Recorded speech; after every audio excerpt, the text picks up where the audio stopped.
নমস্কার বন্ধুরা, আশা করি সকলে খুব ভালো আছেন। আবারও চলে এসেছি একটি রেসিপি নিয়ে।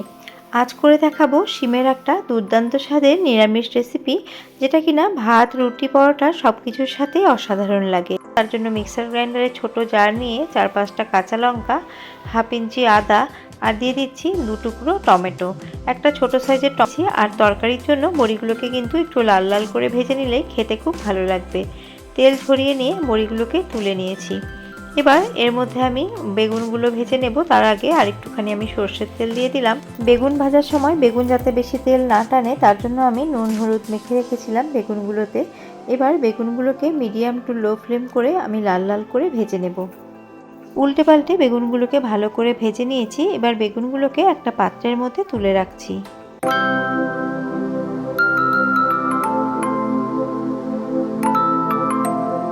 রান্নাটি কমপ্লিট করার জন্য কড়াইয়ের মধ্যে আরেকটুখানি সর্ষের তেল অ্যাড করে দিচ্ছি। তেল ভালো করে গরম হয়ে গেছে। এবার কেটে ধুয়ে রাখা শিমগুলো দিয়ে দিলাম। এবার শিমগুলোর মধ্যে সামান্য পরিমাণ নুন এবং সামান্য পরিমাণ হলুদ গুঁড়ো দিয়ে শিমগুলোকে হালকা করে একটুখানি ভেজে নেব। খুব একটা বেশি ভাজার দরকার নেই। শিমের যে একটা কাঁচা গন্ধ আছে, সেই গন্ধটা না চলে যাওয়া অবধি শিমগুলোকে একটুখানি ভেজে নিতে হবে। আর এইভাবে ভেজে এই রান্নাটি করলে কিন্তু এর টেস্টটা হবে দুর্দান্ত।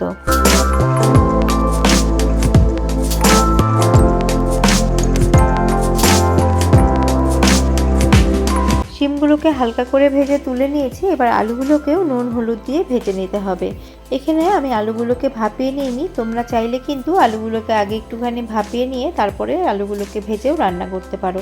তবে আলুগুলো এখানে একটু সরু সরু করে কাটা রয়েছে, তার জন্য আলু কিন্তু ভাজতে বেশি সময় লাগবে না। গ্যাসের ফ্লেমটাকে একদম লোতে করে ঢাকা চাপা দিয়ে 4-5 মিনিট আমি আলুগুলোকে ভেজে নেব।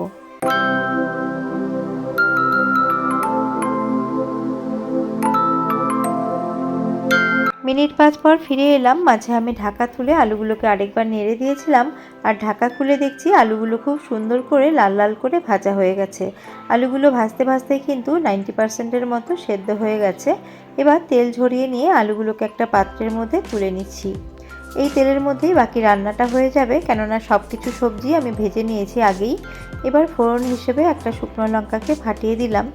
লঙ্কাটাকে কয়েক সেকেন্ড একটু নাড়াচাড়া করে এর মধ্যে আমি দিয়ে দিচ্ছি 1 চা চামচ পাঁচফোড়ন।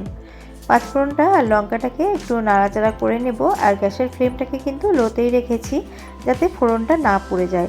ফোড়ন থেকে সুন্দর একটা গন্ধ ছাড়তে শুরু করেছে।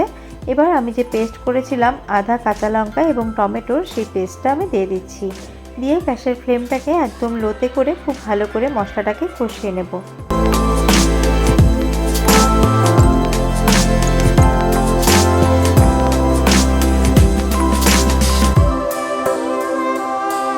গ্রাইন্ডার ধোয়া কিছুটা জল এর মধ্যে দিয়ে মশলাটাকে খুব ভালো করে কষিয়ে নিতে হবে।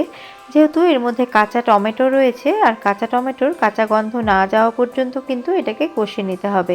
তার আগে এর মধ্যে আমি দিয়ে দিচ্ছি কিছু মশলা। দিয়ে দিলাম 1/2 চা চামচ হলুদ গুঁড়ো, 1/2 চা চামচ জিরে গুঁড়ো, 1/2 চা চামচ ধনে গুঁড়ো, 1/4 চা চামচ লাল লঙ্কার গুঁড়ো, আর কালারের জন্য দিয়ে দিয়েছি 1/2 চা চামচ কাশ্মীরি লঙ্কার গুঁড়ো। এটা পুরোপুরি অপশনাল, এটা কালারের জন্য দিয়েছি। তোমরা চাইলে কাশ্মীরি লঙ্কার গুঁড়োটা স্কিপও করতে পারো। খুব ভালো করে আমি কিন্তু কষিয়ে নিয়েছি মশলাটাকে। মশলা থেকে দেখো তেল ছাড়তে শুরু করেছে। এবার ভেজে রাখা আলু এবং শিম আমি এর মধ্যে দিয়ে দিলাম। গ্যাসের ফ্লেমটাকে একদম লোতে করে আলু এবং শিমের সাথে মশলাটাকে খুব ভালো করে 1-2 মিনিট মতো কষিয়ে নেব। বন্ধুরা, শিমের তো অনেক রকম রেসিপি তোমরা তৈরি করে খাও। একদিন এইভাবে আমার মতো করে শিমের এই রেসিপিটি তৈরি করে খেয়ে দেখো। বাড়ির সকলে কিন্তু খুব ভালোবেসে খাবে। 2 মিনিট মতো মশলার সাথে শিমটাকে কষিয়ে নিয়েছি। এবার দিয়ে দিচ্ছি পরিমাণ মতো নুন। আমি শিম এবং আলু ভাজার সময় নুন দিয়েছিলাম, তাছাড়া মশলা কষানোর সময় কিন্তু আর নুন দিইনি। সেই বুঝেই এখন নুনটা দিলাম। দিয়ে আমি ভালো করে মিশিয়ে নিচ্ছি।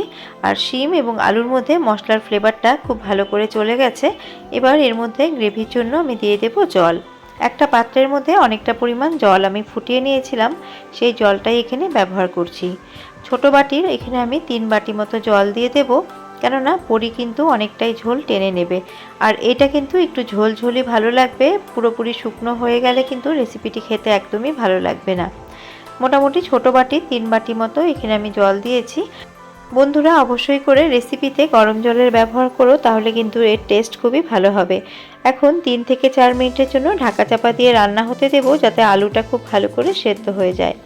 ফিরে এলাম মিনিট 4 পর, আর দেখো ঝোল কিন্তু টকবক করে ফুটতে শুরু করেছে। আর এখন চেক করে নেব আলুটা 100% মতো সেদ্ধ হয়েছে কিনা। আর দেখো আলু কিন্তু খুব সুন্দর করে সেদ্ধ হয়ে গেছে। আলু সেদ্ধ হলে তো শিম সেদ্ধই হবে, শিম তো খুবই নরম সবজি, শিম সেদ্ধ হতে একদমই বেশি সময় লাগে না। এখন আমি ভেজে রাখা বড়ি এবং বেগুন দুটোই একসাথে দিয়ে দিচ্ছি।